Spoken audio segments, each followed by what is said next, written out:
వందనాలు. మీరే మాట్లాడి కృప చూపించండి. యేసు నామములో ప్రార్థిస్తున్నాను. ఆమేన్.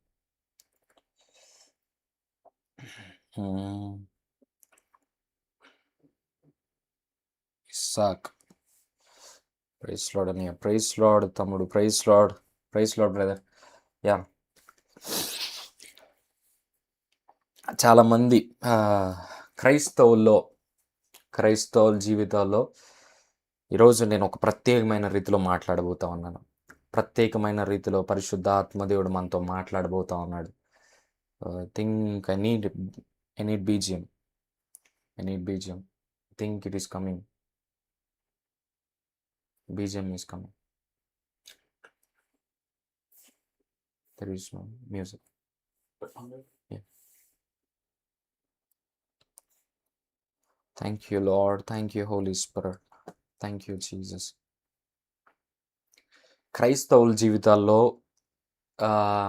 శ్రమలు అనేవి చాలా కామన్. అయితే క్రైస్తవులు ఎక్కువగా భయపడుతుంది దేనికంటే శ్రమలకు భయపడుతూ ఉన్నారు. ఈరోజు పరిశుద్ధాత్మ దేవుడు ఒక ప్రత్యేకమైన రీతిలో మనతో మాట్లాడబోతా ఉన్నాడు. నేను చాలామంది వ్యక్తుల్ని ఈరోజు నేను మీకు చూపించబోతా ఉన్నాను. కొంచెం టైం అయినా పర్లేదు, ఈ మెసేజ్ మీరు జాగ్రత్తగా, this is the prophetic message. ఇది ఒక prophetic message. This is not a normal message. ఈ వాక్యంలోనే చాలా మందితో దేవుడు ప్రొఫెటిక్గా మాట్లాడబోతా ఉన్నాడు. నార్మల్గా మీరు వినొద్దు. చాలా జాగ్రత్తగా ఈ కొంచెం సమయం వాక్యం, పరిశుద్ధ ఆత్మ దేవుడికి మీ సమయాన్ని ఇవ్వండి. మీకు చాలా ప్రేయర్ రిక్వెస్ట్లు ఉన్నాయి, మీకోసం ప్రార్థన చేయాలని ఆశపడతా ఉన్నారు. గుడ్, వెరీ గుడ్, మంచిదే. కానీ దేవుడు మీతో మాట్లాడినప్పుడు, దేవుడు మాట్లాడినప్పుడు వినడం మనం నేర్చుకోవాలి. ఎవరైతే వింటారో, దేవుని వాక్యాన్ని వింటారో, వినుటకు వేగిరపడమని బైబిల్ చెప్తా ఉంది. వినుటకు ఎవరైతే ఇష్టం కలిగి ఉంటారో వాళ్ళతో దేవుడు మాట్లాడతాడని ఉంది. సో మీరు వినడానికి చాలా జాగ్రత్తగా ఉండండి. ఎక్కడికి వెళ్ళొద్దు. ఈ మెసేజ్ చాలా ఇంపార్టెంట్. చాలా జాగ్రత్తగా మనం ఈ మెసేజ్ విన్నాం. This is the prophetic word. Isaiah 54:17 ఒకసారి మనం చదువుదాం. యెషయా గ్రంథం 54వ అధ్యాయం 17వ వచనం. Thank you Holi spirit. Thank you Jesus. Thank you Holi spirit. Thank you Holy షాబ్రో కటాలియాదర జెఫ్రియోదరమోనస్ ఫేరియో. నీకు విరోధముగా రూపింపబడిన ఏ ఆయుధమును వర్ధిల్లదు. న్యాయ విమర్శలో నీకు దోషారోపణ చేయు ప్రతి వానికి. నీకు విరోధంగా రూపింపబడిన ఏ ఆయుధము వర్ధిల్లదు. ఈ వచనం ఏం చెప్తుందంటే, నీకు విరోధంగా ఆయుధాలు రూపింపబడవని చెప్పట్లేదు. రూపింపబడిన ఏ ఆయుధమును వర్ధిల్లదు. ఈ వచనాన్ని మనం సరిగ్గా గమనిస్తే దేవుడు ఏం చెప్తున్నాడంటే, నీకు వ్యతిరేకంగా ఏ ఆయుధములు రూపింపబడకుండా దేవుడు చేయడు. నీకు వ్యతిరేకంగా ఆయుధములు ఖచ్చితంగా రూపింపబడతాయి. క్రైస్తవుడు అయిన తర్వాత, నువ్వు ఒక బిలీవర్ అయిన తర్వాత, నువ్వు ఒక యుద్ధ భూమిలో ఉన్నావని తెలుసుకోవాలి. ఒక రేస్లో నువ్వు పరిగెత్తుతున్నావని తెలుసుకోవాలి. యుద్ధ భూమిలో నువ్వు ఉన్నావు. ఒక యుద్ధంలోకి ఒక క్రైస్తవుడిగా నువ్వు మారిన తర్వాత, ఒక బిలీవర్గా నువ్వు మారిన తర్వాత, నువ్వు రక్షించబడిన తర్వాత నువ్వు ఒక యుద్ధ భూమిలోకి వచ్చావు. అయితే యుద్ధ భూమిలో యుద్ధం ఖచ్చితంగా జరిగిద్ది, కానీ విజయం మాత్రం నీదే. యుద్ధం మాత్రం ఖచ్చితంగా ఉంటుంది. అది నువ్వు ఫిక్స్ అయిపో. యుద్ధం నువ్వు చెయ్యాల్సిందే. యుద్ధాల్లో నువ్వు విజయం పొందుకోవాల్సిందే. ఈ వచనం ఏం చెప్తుందంటే, ఆయుధములు రూపింపబడకుండా ఉండవు. ఆయుధములు ఖచ్చితంగా రూపింపబడతాయి, కానీ నీకు విరోధంగా రూపింపబడిన ఏ ఆయుధం వర్ధిల్లదు. I'm prophesying in the name of Jesus. నేను ప్రవచిస్తా ఉన్నాను యేసు నామములో. నీ జీవితంలో ఏ ఆయుధాలు ఉన్నాయో నాకు తెలీదు. దేవుడు ప్రవచనాత్మకంగా ఈరోజు ఈ లైవ్ ద్వారా నీతో మాట్లాడుతున్నాడు. నోట్ చేసుకొని పెట్టుకో, ఈ వాక్యం నోట్ చేసుకొని పెట్టుకో. నీకు వ్యతిరేకంగా లేస్తారు, నీకు వ్యతిరేకంగా ఆయుధాలు రూపింపబడతాయి, నీకు శ్రమలు వస్తాయి, కష్టాలు వస్తాయి, ఇబ్బందులు వస్తాయి, చాలా వస్తాయి. కానీ అవేవి వర్ధిల్లవు. హల్లెలూయా. నీకు వచ్చే శ్రమలను చూసి నువ్వు భయపడొద్దు. నీకు వచ్చే కష్టాలను చూసి, శ్రమలను చూసి అస్సలు భయపడొద్దు. వాటన్నిటిలో దేవుడు విజయాన్ని ఇవ్వబోతూ ఉన్నాడు. హల్లెలూయా, ప్రైజ్ గాడ్. నేను కొంతమంది వ్యక్తుల్ని నేను మీకు చూపించబోతా ఉన్నాను. ఒకసారి ఆదికాండం 37వ అధ్యాయం 23వ వచనం ఒకసారి చదువుదాం. చాలా జాగ్రత్తగా మనం this is the prophetic message. చాలా జాగ్రత్తగా మనం విందాం. ఆదికాండం 37వ అధ్యాయం 23వ వచనం. యోసేపు తన సహోదరుల యొద్దకు వచ్చినప్పుడు వారు యోసేపు అంగీని అతడు తొడుక్కొని ఉండిన ఆ విచిత్రమైన నిలువుటంగీటిని తీసివేసి అతన్ని పట్టుకొని ఆ గుంటలో పడదోసి ఆ గుంట వట్టిది, అందులో నీళ్లు లేవు. ఈ మనకి జోసెఫ్ స్టోరీ మనకు తెలుసు. అయితే యోసేపుని వాళ్ళ సొంత అన్నలే ఏం చేశారంటే గోతిలో పడేశారు. దేవుడు యోసేపుని గోతిలో పడకుండా ఆపలేదు. దేవుడు ఆపొచ్చు కదా, గోతిలో పడకుండా ఆపొచ్చు కదా యోసేపుని గోతిలో పడకుండా ఆపలేదు, కాపాడలేదు. గోతిలో పడేటట్టు దేవుడు చేశాడు, కానీ గోతిలో మరణించేటట్టు దేవుడు చేయలేదు. బానిసత్వంగా వెళ్ళకుండా దేవుడు ఆపలేదు. బానిసత్వంగా వెళ్ళకుండా యోసేపుని దేవుడు ఆపలేదు. దేవుడు బానిసత్వానికి అప్పగించడానికి దేవుడు అంగీకరించాడు. ఈరోజు నీ జీవితంలో చెప్తున్నాను, గోతులుంటాయి, శ్రమలుంటాయి, కష్టాలుంటాయి. కానీ నువ్వు తెలుసుకోవాల్సింది ఏంటంటే వాటన్నిటిలో నువ్వు విజయం పొందుకోబోతున్నావు. వాటన్నిటిలో విజయాన్ని దేవుడు నీకు ఇవ్వబోతా ఉన్నాడు. యోసేపును మనం చూసుకుంటే యోసేపు అన్నలే అతన్ని గోతులు పడేశారు. ఈరోజు నీ మీద ఒక పిలుపు ఉంటే, నీ మీద ఒక కాలింగ్ ఉంటే, నీ మీద ఒక దేవుడికి ప్రణాళిక ఉంటే, ఈరోజు నీ చుట్టుపక్కల వాళ్ళందరూ నీకు నెగిటివ్గా ఉంటారు. అందరు నీకు వ్యతిరేకంగా మాట్లాడతారు. అందరు నిన్ను అన్యాయం చేయాలని చూస్తారు. నీ మీద కుళ్ళుకుంటారు, నీ మీద అసూయ పరులు ఉంటారు. ఎందుకంటే నీ పట్ల దేవుడికి ప్రణాళిక ఉంది. నిన్ను హెచ్చించే ఆలోచనలు దేవునికి ఉన్నాయి. కాబట్టి నిన్ను ఎలా అయినా తొక్కేయడానికి అపవాది వేరే వాళ్ళని ప్రేరేపిస్తాడు, చాలా ప్రేరేపిస్తాడు. నీ ఆఫీస్లో ప్రేరేపిస్తాడు, నీ మేనేజర్ నీకు వ్యతిరేకంగా మారుతాడు, నీ కొలీగ్స్ నీకు వ్యతిరేకంగా మారుతారు, నీ తల్లిదండ్రులు నీకు వ్యతిరేకంగా మారుతారు. నీ భర్త అవిశ్వాసి అయితే నీ భర్తే నీకు వ్యతిరేకంగా మారుతాడు. ఇవన్నీ ఎందుకో తెలుసా? ఇవన్నీ ఎందుకంటే నీ మీద దేవుని ప్రణాళిక ఉంది. హల్లెలూయా. నేను చెప్తున్నాను, నువ్వు ఈ శ్రమల్లో ఉన్నావా, ఈరోజు ఈ పరిస్థితుల్లో ఉన్నావా, అందరు నీకు వ్యతిరేకం అయిపోయారా? నీ భర్త నీకు వ్యతిరేకం అయిపోయాడా? నీ తల్లిదండ్రులే నీకు వ్యతిరేకం అయిపోయారా? నీ చుట్టాలు నీకు వ్యతిరేకమైపోయారా? నీ మీద అందరు అసూయ పడుతున్నారా? నీ మీద అందరూ నెగిటివ్గా ఆలోచిస్తూ ఉన్నారా? కంగ్రాచులేషన్స్, నీ పట్ల దేవుడికి ఉన్నతమైన ప్రణాళిక ఉంది. Praise God. I'm prophesying in the name of Jesus. నీతో దేవుడు ఈరోజు మాట్లాడుతున్నారు. వాళ్ళందరూ నీకు నెగిటివ్గా ఎందుకున్నారంటే నిన్ను దేవుడు హెచ్చించబోతున్నాడని. హల్లెలూయా. నిన్ను ఆ శ్రమల్లో నుంచే దేవుడు ఉన్నత స్థాయికి తీసుకెళ్ళబోతా ఉన్నాడు. శ్రమలు లేకుండా దేవుడి ఐడియాలజీ మనం చూసుకుంటే, నేను ఈ వాక్యం చెప్పేలోపు, ఈ వాక్యం అయిపోయేలోపు మీకు అర్థమైంది దేవుడి ఐడియాలజీ ఏంటంటే, శ్రమల్లోకి నడిపించకుండా దేవుడు ఆపడు. నిన్ను శ్రమల్లోకి ఖచ్చితంగా తీసుకెళ్తాడు. నిన్ను కష్టాల్లోకి ఖచ్చితంగా తీసుకువెళ్తాడు. నిన్ను ఇబ్బందుల్లోకి, లేమిలోకి ఖచ్చితంగా తీసుకువెళ్తాడు. అక్కడి నుంచే నిన్ను లేపుతాడు. హల్లెలూయా, ప్రైజ్ గాడ్. ఇంకొకటి మనం చూద్దాం. దానియేలు గ్రంథం 3వ అధ్యాయం 16వ వచనం మనం చూద్దాం. Thank you Holi spirit, thank you లో రష్యోస్ వర బౌందర హద్వెలియోజో.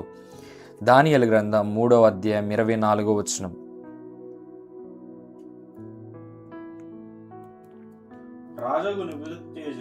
రాజగు నెబుకద్నెజరు ఆశ్చర్యపడి తీవ్రంగా లేచి మేము ముగ్గురం మనుషులను బంధించి ఈ అగ్నిలో వేసితిమి కదా తన మంత్రులను అడిగాను. వారు రాజా సత్యమే రాజుతో ప్రత్యుత్తరం ఇచ్చిరి.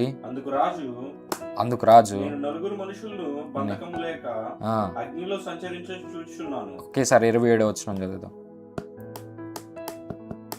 అధిపతులను, సేనాధిపతులను, సంస్థాధిపతులను, రాజు యొక్క ప్రధాన మంత్రులను కూడి వచ్చి ఆ మనుషులను పరీక్షించి వారి శరీరములకు అగ్ని ఏ హాని చేయకుండుటయు వారి తల వెంట్రుకల్లో ఒక్కటైనను కాలిపోకుండుట వాళ్ళ తల వెంట్రుకల్లో ఒక్కటైనను కాలి ఉండుట కాలి లేదు. ఒకసారి మళ్ళా ఆ మాట మళ్ళీ తల వెంట్రుకల్లో ఒక్కటైనను కాలిపోకుండుటయు వారి వస్త్రములు చెడిపోకుండుటయు అగ్ని వాసనైనను దేహమునకు తగలకుండుట చూచిరి. Praise God. దేవుడు ఇక్కడ చూస్తే షద్రక్ మేషక్ అబేద్నెగోల్ని అగ్నిలో పడకుండా ఆపలేదు. అగ్నిలోకి పడకుండా ఆపలేదు దేవుడు. షద్రక్ మేషక్ అబేద్నెగోని అగ్నిలో పడకుండా ఆపేయొచ్చు కదా దేవుడు. అగ్నిలో పడకుండా ముందే కార్యం చేయొచ్చు కదా. నో, చేయడు. దేవుని ఐడియాలజీ చూస్తే అగ్నిలో పడాలా, కానీ అగ్ని మాత్రం వాళ్ళని కాల్చకూడదు. హల్లెలూయా. ఈరోజు నువ్వు శ్రమల్లోకి వెళ్ళాలా, కానీ ఆ శ్రమలు నేనేం చెయ్యవు. నువ్వు నిందల్లోకి వెళ్ళాలా, నువ్వు అవమానాల్లోకి వెళ్ళాలా, కానీ ఆ నిందలు అవమానాల్లో నుంచే దేవుడు తనకి మహిమను తెచ్చుకోబోతా ఉన్నాడు. Praise God. ఈరోజు నువ్వు జాబ్ లేని పరిస్థితిలోకి వెళ్ళాలా, వీడికి ఎవడరా జాబ్ ఇచ్చేది అని అందరు అనుకోవాలా. అందరికి జాబ్ వస్తుంది కానీ వీడికి మాత్రం జాబ్ రాదు అనుకోవాలి అందరినీ గురించి. ఈ పనికిరాడురా, దేనికి పనికిరాడురా అని అందరు అనుకోవాలా నీ గురించి. ఈ అప్పులతో ఇక అయిపోయిందిరా వీడి జీవితం అని అందరు నవ్వుకోవాలా. ఆ పరిస్థితి నుంచే దేవుడు నిన్ను బయటకు తీసుకొస్తాడు. హల్లెలూయా. నువ్వు అప్పుల్లో పడకుండా దేవుడు ఏం ఆపడు. నువ్వు జాబ్ రాకుండా వెంటనే నువ్వు దేవుడు నమ్ముకోగానే వెంటనే దేవుడు ఏం జాబ్ ఇచ్చేయడు. నువ్వు ఆ పరిస్థితిలో కూడా వెళ్ళేటట్టు దేవుడు అనుమతిస్తాడు. వీడికి ఎవడరా జాబ్ ఇచ్చేది అనే స్థితి నుంచి నీకు వాళ్ళకంటే అందరికంటే మంచి జాబ్నిచ్చి దేవుడు తనకు మహిమను తెచ్చుకోబోతా ఉన్నాడు. నీకు చిన్న శాలరీ కావచ్చు, నీ శాలరీ చిన్నదే కావచ్చు, ఎలారా వీడు బ్రతుకుతున్నాడు, ఎలారా ఈ చిన్న శాలరీతో అని అందరు అనుకోవచ్చు. కానీ ఆ లైఫ్లో నుంచి, ఆ చిన్న శాలరీ నుంచే దేవుడు తనకు మహిమను తెచ్చుకోబోతా ఉన్నాడు. పెద్ద పెద్ద శాలరీలు ఉన్న వాళ్ళు చేయలేని పనులు దేవుడు నీ ద్వారా జరిగించబోతా ఉన్నాడు. Praise God. Thank you Jesus. ఈ లైవ్ ద్వారా దేవుడు ఎవరితోనో మాట్లాడుతున్నాడు. ఈరోజు నీ భర్త నీతో మంచిగా లేడా? నీతో మంచిగా లేడు కదా, నిన్ను భక్తి చేయనీయట్లేదు కదా, నిన్ను భక్తి చేయనీయట్లేదు. ఆయన ముందే దేవుడేంటో తానేంటో నీ భర్తకి చూపించబోతా ఉన్నాడు. I'm prophesying in the name of Jesus. ఆయన శక్తి. నీ భర్త అన్యుడు కావచ్చు, నీ చుట్టాలందరూ అన్యులు కావచ్చు, నువ్వు ఒక్కదానివే దేవుని నమ్ముకున్నావేమో, యేసు ప్రభు అంటే చిన్న చూపు ఉందేమో నీ చుట్టుపక్కల వాళ్ళకి. నీ ద్వారా ఆయనేంటో వాళ్ళందరికీ చూపించుకోబోతున్నాడు. ఆయనకి ఆయన మహిమ తెచ్చుకోబోతున్నాడు నీ ద్వారా. నీ జీవితాల్లో కార్యాలు చేయడం ద్వారా ఆయన మహిమ తెచ్చుకోబోతున్నాడు. నిన్ను వాడుకోబోతున్నాడు. నీ దీన స్థితిని, నీ తక్కువ స్థాయిని దేవుడు వాడుకోబోతా ఉన్నాడు. I'm prophesying in the name of Jesus. రోబ్రహాసియాలో వర్మోంద్వరొస్సెహే రేటోలో రొమోనో షియాజ్వాలా బోర్రా కటిలియాజా. ఈరోజు నీ పరిస్థితులను బట్టి నువ్వు భయపడమాకు. నీ పరిస్థితి ఏదైనా సరే నువ్వు భయపడాల్సిన అవసరం లేదు. నువ్వు అగ్నిలో పడకుండా దేవుడు ఆపడు. నువ్వు దీన స్థితిలో తక్కువ స్థాయిలో ఉండకుండా దేవుడు ఆపడు. నువ్వు అగ్నిలో పడాలా, ఆ అగ్ని నిన్ను కాల్చకూడదు. నువ్వు శ్రమల్లో గుండా వెళ్ళాలా, నువ్వు ఆ శ్రమలు నిన్ను ఏం చేయకూడదు. This is the ideology of God. This is the ideology of God. నేను ఒక సేవకుడు కూడా చెప్తుంటే విన్నాను. పక్షిరాజు తన గూడుని చాలా ఎత్తైన ప్రదేశంలో కట్టుకుంటుందంట. చాలా ఎత్తైన ప్రదేశంలో పక్షిరాజు తన గూడును కట్టుకుంటుంది. ఆ గూడును కట్టుకున్న తర్వాత పిల్లలు ఆ గూడులో ఉన్నప్పుడు స్టార్టింగ్లో మంచి ఆహారాన్ని తెచ్చిస్తుంది. రకరకాల మాంసం తెచ్చిస్తుంది. ఒకరోజు జింక మాంసం, ఒకరోజు కుందేలు మాంసం. పిల్లలు అనుకుంటా ఉండే, అయ్యో మా డాడీ ఈరోజు మా మమ్మీ ఏ మాంసం తెచ్చిద్దో, జింక మాంసం తెచ్చిద్దో, కుందేలు మాంసం తెచ్చిద్దో అని చాలా ఆతృతగా రోజు పండగే. ఆ ఈగల్ పిల్లలకి రోజు పండగే. ఎందుకంటే ఈగల్ చాలా పెద్ద పెద్ద జంతువుల్ని, చాలా మంచి వేట ఈగల్స్ చేస్తాయి. కాబట్టి రోజు పండగే ఈగల్స్ పిల్లలకి. కానీ ఒక రోజు వస్తుంది, ఒక టైం వస్తుంది, ఆ మంచిగా రోజు జింక మాంసం, రోజు కుందేలు మాంసం, రకరకాల మాంసాలు తినే పిల్లలు ఒకరోజు ఈగలు ఏం చేస్తుందంటే గూడుని చెడిపి ఆ పిల్లల్ని కింద పడేస్తాయి. ఆ పిల్లలకి ఏం అర్థం కాదు.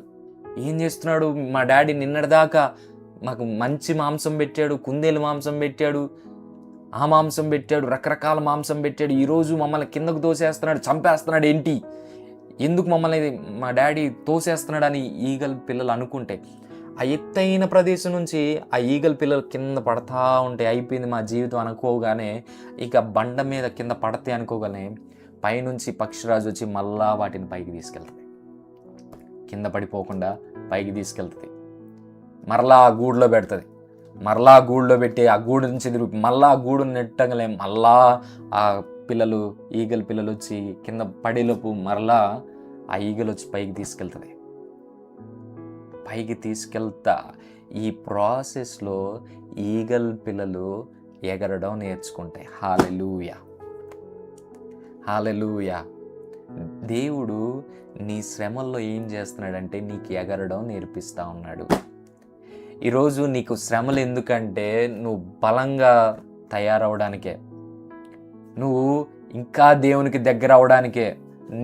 నీకెందుకు శ్రమలు అంటే నువ్వు ఆత్మీయ జీవితంలో బలమైన సాధనంగా తయారవడానికే, నువ్వు ఆత్మీయతలో ఎదగడానికే, స్పిరిచువల్గా ఎదగడానికే, ఆత్మీయంగా ఎదగడానికే, నువ్వు ఆత్మవరాలు పొందుకోవడానికే, బలమైన అభిషేకం పొందుకోవడానికే శ్రమలు. ఆ శ్రమలు లేకపోతే నువ్వు ప్రార్థన చేయవు. నీకే శ్రమలు లేకపోతే, ఎవరికి ఏం శ్రమలు లేకపోతే ఎవరు ప్రార్థన చేయరు. నేను బాగానే ఉన్నాగా, ప్రార్థన చేయాల్సిన అవసరం ఏముంది అని అందరు కామ్గా ప్రశాంతంగా కూర్చొని చికెను, మటను అన్నీ మంచిగా తింటారు. మంచిగా తిని గారెలు వేసుకొని, సండే కొంతమంది చర్చికి ఎట్లా వెళ్తారంటే మంచిగా పొద్దున్నే గారెలు వేసుకొని, చికెన్ వేసుకొని, మంచిగా బరీగా కడుపు నిండా తిని వెళ్ళి ప్రశాంతంగా చర్చిలో పడుకుంటారు. కొన్ని చర్చెస్ నేను చూశాను, వీళ్ళు భోజనం తినందే చర్చికి వెళ్ళరు. వీళ్ళు ఆడికి వెళ్ళి ప్రశాంతంగా ఫ్యాన్ పైన తిరుగుతూ ఉంటుంది, వీళ్ళు మంచిగా నిద్రపోయి వస్తారు. ఈరోజు నీ లైఫ్ అలా ఉండకూడదనేది దేవుడు నిన్ను శ్రమలోకి నడిపించాడు.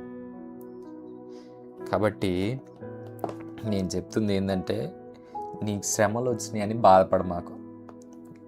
ఆ శ్రమల్లో నుంచే దేవుడు నిన్ను, నీ శ్రమల ద్వారానే, నీ శ్రమల్లో నుంచే ఆయన మహిమ తెచ్చుకోబోతా ఉన్నాడు. ఇంకొకటి నిర్గమాకాండం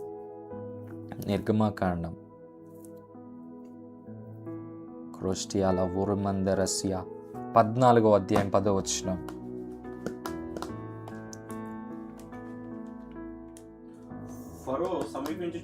ఫరో సమీపించుచుండగా ఇజ్రాయేల్ కనులెత్తి ఐగుప్తులు తమ వెనుక వచ్చుట చూచి మిక్కిలి భయపడి యెహోవాకు మొరపెట్టిరి. ముందు సముద్రం, వెనక ఫరో సైన్యం. ఇజ్రాయెల్ ప్రజల్ని దేవుడు విడిపించి ప్రశాంతంగా పూలబాటలే నడపలా. వాళ్ళని బయటికి తీసుకొచ్చి, బానిసత్వం నుంచి బయటికి తీసుకొస్తానని తెచ్చి దేవుడు చేసింది ఏంటంటే వాళ్ళని సముద్రం ముందల నిలబెట్టాడు, వెనక ఫైరో సైన్యం వచ్చేటట్టు చేశాడు. నువ్వు రక్షించబడగలని నీ బాట ఏం పూలబాటుగా ఉండదు. దేవుడు నిన్ను ఏ సిచ్యువేషన్లోకి తీసుకెళ్తాడంటే ముందు సముద్రం, వెనక శత్రువులు. But don't worry. ఇలాంటి సిచ్యువేషన్లో నిన్ను చూస్తున్న వాళ్ళు అనుకోవచ్చు, వీడి జీవితంలో ఇక ఛాన్సే లేదురా, వీడికి అయిపోయింది, వీడి చాప్టర్ క్లోజ్, నేను సపోర్ట్ చేయకపోతే వీడి చాప్టర్ క్లోజ్ అనుకోవచ్చు అందరూ. నేను సపోర్ట్ చెయ్యకపోతే వీడు సేవ చేయలేడని అనుకోవచ్చు. అనుకోని నువ్వు సేవకుడువా, నీకు వస్తున్న సపోర్ట్ ఆగిపోయిందా, ప్రైజ్ గాడ్ అనుకోని చేయని. ముందు సముద్రం, వెనక శత్రువులు ఉండొచ్చు, కానీ దేవుడు ఏం చేశాడంటే 21వ వచనం చదువుదామా, 14:21.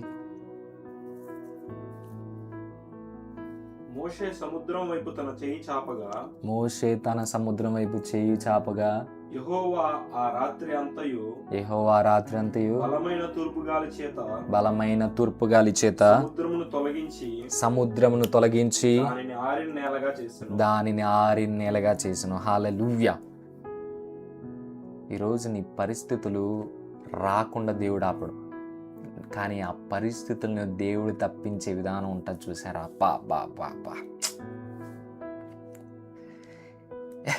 ఒక మాట ఉంటుంది, ఇండియా మ్యాచ్ ఆడితే పాకిస్తాన్తోనే ఆడాలి, అప్పుడే మ్యాచ్ చూడటానికి ఇంట్రెస్ట్ వస్తుంది.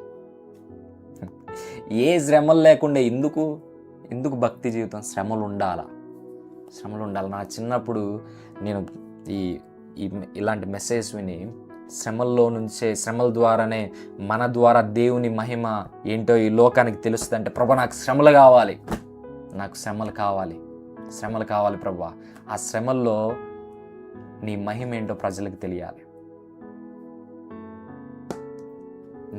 నీ బ్యాక్గ్రౌండ్ ఏదో నాకు తెలీదు, నువ్వే బ్యాక్గ్రౌండ్ నీదో నాకు తెలీదు, చదువుకోలేదా, నీ చదువు నా దేవుడికి అవసరం లేదు, నీ తెలివితేటలు నా దేవుడికి అవసరం లేదు. నీలాంటోడు కూడా బాగుపడతాడా అని ప్రజలందరూ అనుకునేలా నీ పొజిషన్ ఉండొచ్చు, కానీ నిన్నే హెచ్చించి ఆయన నామానికి మహిమ తెచ్చుకోబోతా ఉన్నాడు. పౌలు సౌలుగా ఉన్నప్పుడు అననీయాతో దేవుడు మాట్లాడతాడు. ఏమని మాట్లాడతాడంటే, నువ్వు వెళ్ళు అననీయ, నువ్వు పౌలు దగ్గరికి వెళ్ళు, సౌలు దగ్గరికి వెళ్ళు, అతను పరిశుద్ధ ఆత్మతోనూ అతని కళ్ళు తెరవబడినట్లు వెళ్ళి అతని కోసం ప్రార్థన చేయంటే, అననీయ దేవుడితో చెప్తాడు, ప్రభా అతను హింసిస్తున్నాడు, క్రైస్తవులందరినీ హింసిస్తున్నాడు, అతనికి ప్రార్థన చేయమంటావేంది? అతను మంచోడు కాదు, క్రైస్తవులందరినీ హింసిస్తున్నాడు అని అననీయ సౌలు గురించి, పౌలు సౌలుగా ఉన్నప్పుడు అన్నయ్య చెప్తా ఉన్నాడు. అయితే దేవుడు ఏమంటున్నాడంటే, అననీయ నువ్వు చూసినట్టు నేను చూడను, నువ్వు హింసకుల్లాగా అతన్ని చూస్తున్నావు. నువ్వు చూసే విధానం వేరు, నేను చూసే విధానం వేరు. నువ్వు చూసే విధానం ఏంటంటే, నువ్వు హింసకుడిగా, ఘోరమైన పాపిగా అతన్ని చూస్తున్నావు. కానీ నేను ఎలా చూస్తున్నానంటే అతను రాజుల ముందు, అధికారుల ముందు నా నామం నిమిత్తం హింస పొందడానికి నేను ఏర్పరచుకున్న సాధనం సౌలు. రమానా షియాలా బ్రొహోన్జో వెరియోదోరో నెఫ్రియో జోబాల్ రహాద్వరబోనా దలియాజా రెటోలో రొమోనో స్వేజియోలో బ్రహాద్వరబానా. Thank you Jesus, thank you Jesus. నిన్ను అందరూ తక్కువగా చూడొచ్చు, వీడు దేనికి పనికిరాడు అని అందరు నీ వైపు అట్లా చూడొచ్చు, నిన్ను తక్కువ స్థాయి చేసి చూడొచ్చు. వీడు దేనికి పనికి వస్తాడని చూడొచ్చు, వీడి వల్ల ఏమవుతుంది అని అందరూ నీ వైపు తక్కువ చేసి చూడొచ్చు. ఆత్మీయులే నువ్వు వాళ్ళ దగ్గర ఎదిగావు ఆత్మీయంగా, వాళ్ళే నీ గురించి తక్కువగా మాట్లాడవచ్చు. వీడి వల్ల ఏమవుతుంది అని అందరు అనుకోవచ్చు. నేను మీడియా మినిస్ట్రీ స్టార్ట్ చేస్తానంటే కొంతమంది నాకు తెలిసిన ఆత్మీయులే అన్న మాట ఏంటంటే, ఎవడు చూస్తాడు నీ వీడియోస్ ఎవడైనా చూస్తాడా? ఈడ పెద్ద పెద్ద సినిమాలు ఈ షార్ట్స్ తీస్తేనే ఎవడు చూడట్లేదు, దేవుని వాక్యాలు అసలు నువ్వు ఎవడో తెలీదు, మీ నాన్నేం పాస్టర్ కాదు, మీ నాన్నేం సేవకులు కాదు, నీ సేవకుల బ్యాక్గ్రౌండ్ కాదు, నీ వీడియోలు ఎవడు చూస్తాడని నాకు తెలిసిన ఆత్మీయులే, చాలా మంచి నాకు తెలిసిన ఆత్మీయులే అంటే చాలా బాధపడ్డాను. వాళ్ళన్న మాటలు నేను చూడలేదు. మనుషులు నీ గురించి తక్కువగానే మాట్లాడతారు, కానీ నా దేవుడు నాతో ఏం మాట్లాడంటే, you are the weapon in my hand, you are the weapon. నేను నిన్ను ఏర్పరచుకున్నాను, గర్భంలో రూపింపబడక మునిపే నిన్ను ఏర్పరచుకున్నాను, ప్రవక్తగా నిన్ను నియమించాను. ప్రవక్త నా పిలుపు నాకు దేవుడు చెప్పిన తర్వాత ప్రాఫెట్ మోహన్ అని నేను పెడితే చాలామంది క్రిటిసైజ్ చేశారు. చాలామంది, ఏంటి నువ్వు ప్రాఫెటా నువ్వు ప్రాఫెట్ ఏంటి అని చాలామంది క్రిటిసైజ్ చేశారు. అందరు నిన్ను తక్కువ చేసి చూడవచ్చు, కానీ నా దేవుని దృష్టిలో నువ్వెంత వాల్యుబుల్ అంటే చాలా వాల్యుబుల్. మనుషులు నిన్ను చూసే దృష్టి వేరు, నా దేవుడు నిన్ను చూసే దృష్టి వేరు. మనుషులు నిన్ను తక్కువగా చూడొచ్చు, నీ చుట్టాలే, నీ తల్లిదండ్రులే నిన్ను తక్కువగా చూడొచ్చు, నీ తల్లిదండ్రులే నిన్ను తక్కువ చేసి మాట్లాడనే. వాళ్ళు చూసే దృష్టి అది, వాళ్ళు చూసే దృష్టి అది. కానీ నా దేవుడికి నీ పట్లున్న ప్రణాళిక, నా దేవుడికి నీ పట్లున్న ప్రణాళిక ఎంత గొప్పదంటే, నిన్ను ఏ స్థాయిలో నా దేవుడు ఉంచాలనుకుంటున్నాడంటే, నా దేవుడు ఆయన ఇన్వాల్వ్ అయితే, నీ జీవితంలో ఆయన ఇన్వాల్వ్ అయితే, నిన్ను వాడుకోవాలనుకుంటే, ఆయన నీ ద్వారా చేయబోయే కార్యాలు చూస్తే నా జీవితంలో నేను చూశాను. నా జీవితంలో చాలామంది నన్ను తక్కువ స్థాయిలో చూశారు. చాలామంది వీడి వల్ల ఏమవుతుంది అనుకున్నారు. సేవలోకి వచ్చిన తర్వాత వీడు చాలా చిన్నోడు, వీడేం చేస్తాడు సేవ, వీడికి అసలు ఏముంది, వీడిది సేవకుల బ్యాక్గ్రౌండ్ ఏం కాదు, ఏం చేస్తాడు వీడి సేవ అని వాళ్ళు అనుకున్నారు. కానీ నేను వాళ్ళన్న మాటలు నేను తీసుకోలేదు, నా దేవుడు నాతో చెప్పిన మాటను నేను సీరియస్గా తీసుకున్నాను. ఈరోజు మనుషుల మాటలను సీరియస్గా తీసుకోవద్దు, దేవుడు నీతో చెప్పే మాటను సీరియస్గా తీసుకో. నీతో చెప్పిన మాట ఖచ్చితంగా నెరవేరుస్తాడు, నిన్ను ఉన్నత స్థాయికి తీసుకెళ్తాడు, నిన్ను భయంకరంగా దేవుడు హెచ్చిస్తాడు. హల్లెలూయా, ప్రైజ్ గాడ్. దేవుడు ఫరో హృదయాన్ని కఠినపరిచాడంట. వెంటనే అదేంటి, ఇజ్రాయెల్ ప్రజల్ని దేవుడే విడిపించాలనుకుంటున్నాడు, కానీ ఫరో హృదయాన్ని కఠినం చేయడం ఏంటి? ఈరోజు దేవుడు నిన్ను హెచ్చించాలంటే నిన్ను శ్రమల్లో గుండా నడిపించడం ఏంటి? నా దేవుడికున్న అలవాటు అది. ఈరోజు నువ్వు శ్రమల్లో గుండా వెళ్ళాలా, హెచ్చింపబడాలా? ఆమేన్. ఫరో హృదయాన్ని దేవుడే కఠినపరిచాడంట. ఎందుకంటే ఫరోకి తెలియాలి మోషే దేవుడు ఎవరో. ఈరోజు నీ శ్రమల్లో నీ చుట్టుపక్కల ఉన్న వాళ్ళకి తెలియాలి అంటే నువ్వు ఆ శ్రమల్లో గుండా వెళ్ళాలి. నీ దేవుడు ఎవరో నీ చుట్టుపక్కల ఉన్న వాళ్ళకి తెలియాలి. నీ దేవుడెవరో నీ భర్తకి తెలియాలి. నీ దేవుడెవరో నీ తల్లిదండ్రులకి తెలియాలి. నీ దేవుడెవరో నిన్ను తక్కువగా చేసిన వాళ్ళకి తెలియాలి. నీ దేవుడెవరో ఆయన చూపించుకుంటాడు నీ ద్వారా. నేను అనుకోలేదు అస్సలు ఇంత భయంకరంగా దేవుడు నన్ను వాడుకుంటాడని. నా ఏజ్ చాలా చిన్నదే, కానీ నేను ప్రార్థన చేస్తుంటే దురాత్మలు విలవిల్లాడుతూ వెళ్ళిపోవడం నేను చూశాను. షాక్ అందరూ. ప్రొఫెటిక్ వేలో నేను మాట్లాడుతుంటే ఎలా ఇవన్నీ తెలుసు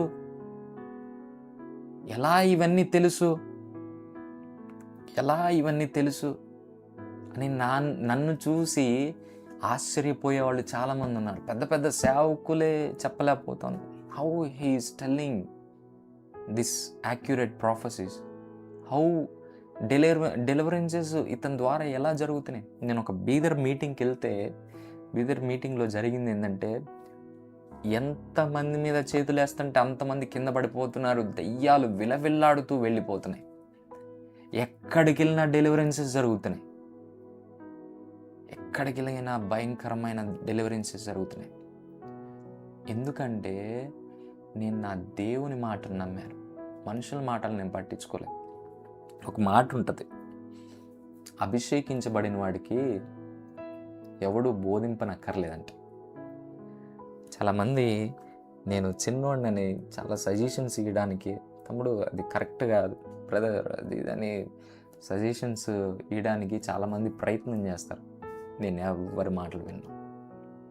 నాకు ఆత్మీయ నాయకులు ఉన్నారు, దేవుడు ప్రేరేపిస్తే నేను వాళ్ళని అడుగుతాను. వాళ్ళ ద్వారా దేవుడు మాట్లాడుతున్నాడని నాకు అర్థమవుతుంది. నేను కొంతమంది ఆత్మీయ నాయకులు నాకు పెట్టుకున్నాను. నేనే చూస్ చేసుకున్నాను వీళ్ళు నా ఆత్మీయ నాయకులుగా ఉండాలని. వాళ్ళని నేను సజెషన్స్ అడుగుతాను. వాళ్ళు చెప్పింది చాలా సీరియస్గా తీసుకుంటాను. వాళ్ళ మాటలు నేను వింటాను. అభిషేకించబడిన వాడికి ఎవడు బోధింపనక్కర్లేదంటే, అభిషేకంతో పాటు ఆ మెచ్యూరిటీ లెవెల్ ఆ వ్యక్తిలోకి వస్తుందని. ఎవడు చెప్పనక్కర్లే నువ్వు అది చేయి ఇది చేయి అని. అభిషేకమే వాడిని నడిపిస్తుంది. హల్లెలూయా. ఈరోజు నేను నమ్ముతున్నాను, నేను పొందుకున్న అభిషేకమే నన్ను నడిపిస్తూ ఉంది. ఈరోజు మీరు Korosial rehedio zoman rahad wala baushia rabadi lizio rumandara sahaurabadia. యేసు నామంలో నేను ప్రవచిస్తూ ఉన్నాను. ఈ మినిస్ట్రీ దేవుడు నా చేతిలో పెట్టాడు. ఈ మినిస్ట్రీని దేవుడు చాలా పెద్ద లెవెల్కి ఖచ్చితంగా తీసుకెళ్ళిపోతా అన్నాడు. ఖచ్చితంగా నేను నమ్ముతున్నాను. చాలా పెద్ద లెవెల్కి మినిస్ట్రీని దేవుడు తీసుకెళ్ళిపోతా ఉన్నాడు. భయంకరమైన లెవెల్కి. ఈ మినిస్ట్రీ ద్వారా నాది ఒకటే ఆశ, ఓన్లీ వాక్యమే కాదు, స్టెఫెన్ వలె భయంకరమైన వాక్య నాలెడ్జ్ ఉండాలి. అతను మాట్లాడితే అనేక మంది హృదయాలు మార్చబడాలి. అలాగే స్టెఫెన్ లాంటి మిరాకిల్స్ చేసే వ్యక్తులు కావాలి. ఆత్మవరములతో బలమైన అభిషేకంతో ఈ జనరేషన్కి దేవుడు ఏంటో చూపించాలి. లైవ్ మిరాకిల్స్ చేయాలి. నా దేవుడు చేయగలడు. నేను అది నమ్ముతా ఉన్నాను. మా మినిస్ట్రీ గోల్ ఒకటే, మేము అలా ఉండాలి. మాలా అనేక మందిని ప్రోత్సహించాలి. దేవుడు ఈ మినిస్ట్రీని అలా దీవించునుగా కేస్తున్నాము. Thank you Holi spirit. Thank you Jesus. రొఫ్రస్టియోజో మన్ రహద్వలారియానా. ఈరోజు నేను మీకు చెప్పేది ఒకటే, యోసేపు హెచ్చించబడాలి అంటే ఆ గుంట అనుభవంలోకి యోసేపు వెళ్ళాలి. ఆ గుంటలో పడితేనే యోసేపు తర్వాత ప్రైమ్ మినిస్టర్ కాబోతా ఉన్నాడు. ఇంకా దానియేలు ఆ షద్రక్ మేషక్ అబేద్నెగో అగ్ని అనుభవంలోకి వెళ్తేనే రాజుకి దేవుడేంటో తెలుస్తుంది. ఫరోకి దేవుడు ఎవరో తెలియాలంటే అతని హృదయం కఠినపరచబడాలి. ఫరోకి చూపించుకున్నాడు దేవుడు ఎవరో. లైవ్ మిరాకిల్ చూపించాడు, సముద్రాన్ని 2 పాయలు చేసి. ఈరోజు నేను ప్రవచిస్తూ ఉన్నాను, ఈ లైవ్ ద్వారా నేను ప్రవచిస్తూ ఉన్నాను. I declare in the name of Jesus. I declare in the name of Jesus. Take this prophecy so serious. ఈ ప్రవచనాన్ని చాలా సీరియస్గా తీసుకో. నీ ద్వారా దేవుడు తనకి మహిమను తెచ్చుకోబోతా ఉన్నాడు. నీ ద్వారా దేవుడు తనకి మహిమను తెచ్చుకోబోతా ఉన్నాడు. I'm prophesying in the name of Jesus. యేసు నామములో నేను ప్రవచిస్తూ ఉన్నాను. I declare on your life in the name of Jesus. నీ ద్వారా దేవుడు తనకి మహిమను తెచ్చుకోబోతా ఉన్నాడు. Thank you Jesus. Thank you Holi Spirit. లఫ్రుసియాద రబోన సెహెరియో దూరనో. నీ హృదయాన్ని మండించుకో.